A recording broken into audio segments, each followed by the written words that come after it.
Hurricane Milton is barreling towards Florida's battered Gulf Coast as an enormous Category 5 storm now. Absolutely. And it is triggering massive traffic jams and fuel shortages as officials order more than 1 million people to flee before it slams into the Tampa Bay area. Milton, which exploded on Monday into one of the most intense Atlantic hurricanes on record, was forecast to make landfall late on Wednesday or early Thursday.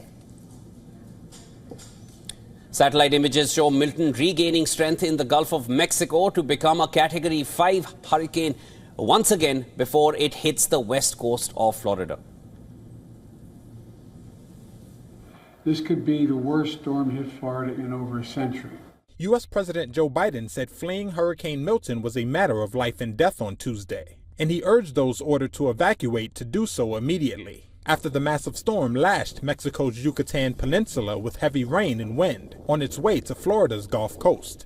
A view from the International Space Station showed a monster storm that's expected to grow even larger before making landfall in the Tampa Bay area on Wednesday. Highways leading out of the area were jammed with evacuating Floridians. A direct hit on the bay would be the first since 1921. Milton underwent what we call rapid intensification. Dr. Daniel Guilford is a climate scientist for Climate Central. Rapid intensification is something that is becoming more common in a warming world. We know that as human beings increase the amount of greenhouse gases in the atmosphere, largely by burning fossil fuels, we are increasing the temperature all around the planet. And in certain places like the Gulf of Mexico, temperatures are actually growing faster than around other places on the planet over the ocean. And that means that there's a lot more fuel available to these storms than there would have been if we hadn't burned greenhouse gases. While Milton's intensity was likely to fluctuate, it was also expected to double in size, putting hundreds of miles of coastline within the storm surge danger zone, according to the National Hurricane Center.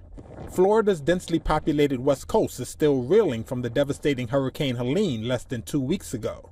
Relief efforts remain ongoing throughout much of the U.S. Southeast after Helene made landfall on September 26th, killing more than 200 people across 6 states and causing billions of dollars in damage.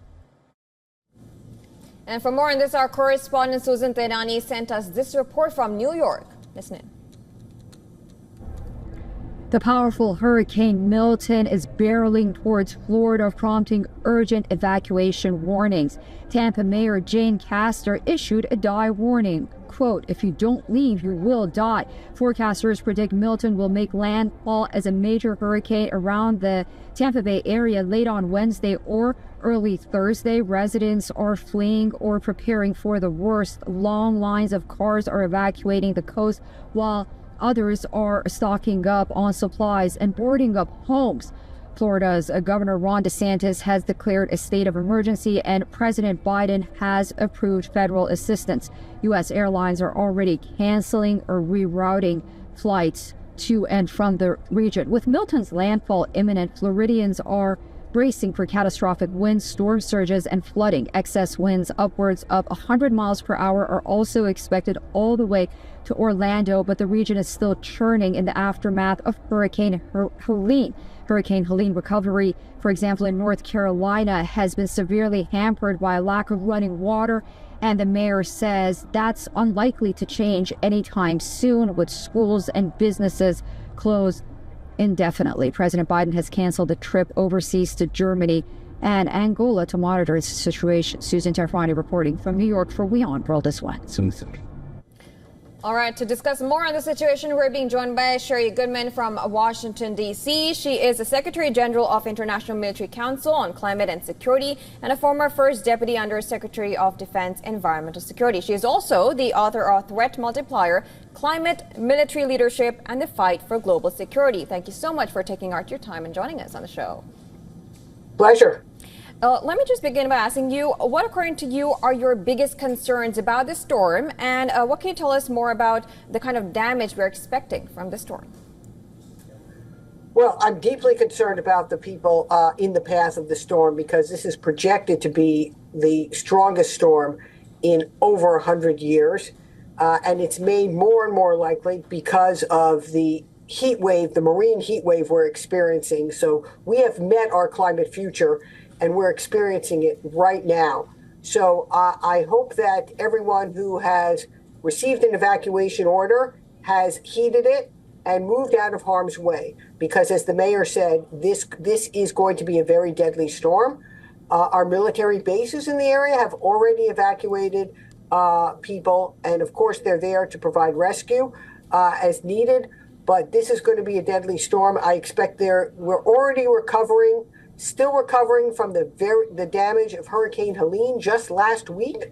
And now there's going to be another storm on top of it, compounding and increasing the risk to people and infrastructure. Water, power will likely be out for some time. Ms. Goodman, and as you just mentioned, Florida's just made it past Helene. It's barely been a few days since then, and now this Milton, which is considered or being pegged as the worst storm in a century. At this point, what kind of preparations would be in store for this kind of damage which is now being anticipated? Well, they have made a lot of preparations. First of all, the evacuation orders, as you played on your show already, the mayor instructing people that they need to leave the area. They've also tried to shore up the area, move things out of harm's way, move boats, move as much as possible to hold it down. But the winds are expected to be so strong, and the storm surge, really, that's the danger of this storm. In Hurricane Helene, the storm surge was on average over 5 feet, and this could be double that in some of the most affected areas. Plus, it's supposed to go across both coasts of Florida, all the way from the Gulf Coast across to the East Coast, with highly damaging winds. So I expect there to be significant damage to infrastructure, and hopefully by the evacuation orders, we can minimize the loss of life. But that is also still a very severe concern. Right. And now you're also the author of Threat Multiplier, Climate, Military Leadership, and the Fight for Global Security. Right. So according to you, if you could simplify, how has this intensified? What has made Milton the third fastest intensifying Atlantic storm? And how do you address this? How can we solve this going forward in the future? Are we expecting more such storms to come in? Well, unfortunately, we absolutely are. I mean, climate change is a threat multiplier because it increases the risks we face all around the world, in every part of the world, because of rising temperatures. And most severely now we see in hurricanes because of this marine heat wave. We're boiling the ocean. And at this time of year, in this part of the Western Hemisphere, the oceans are at their warmest now. And so that's why we see this rapid intensification of the storm. And that's why we see it pick up so much energy as it moves towards the coast. So what do we need to do? We need to accelerate through the energy transition. We also need to become more resilient. We're going to have to be able to withstand higher sea levels, stronger storm surge, higher winds. And we're going to have to really rethink how we become resilient in the climate era. And we also need early warning systems. And I'm thankful that they've worked fairly well in this case so that people are able to move out of harm's way. But we need to do even more to improve our predictive capabilities to manage in the climate era. Ms. Goodman, the kind of visuals we've seen coming in, and we've seen it on social media, they seem extremely concerning. We've also heard of people who are still refusing to leave or to evacuate in spite of orders. So there are a lot of reports coming in. But of course, here's only hoping that it passes off soon, Milton, and there is least amount of destruction that we see in the wake of this as well. Thank you so much. That was Sherry Goodman joining us from Washington, D.C., Secretary General of the International Military Council on Climate and Security. Thank you. Thank you.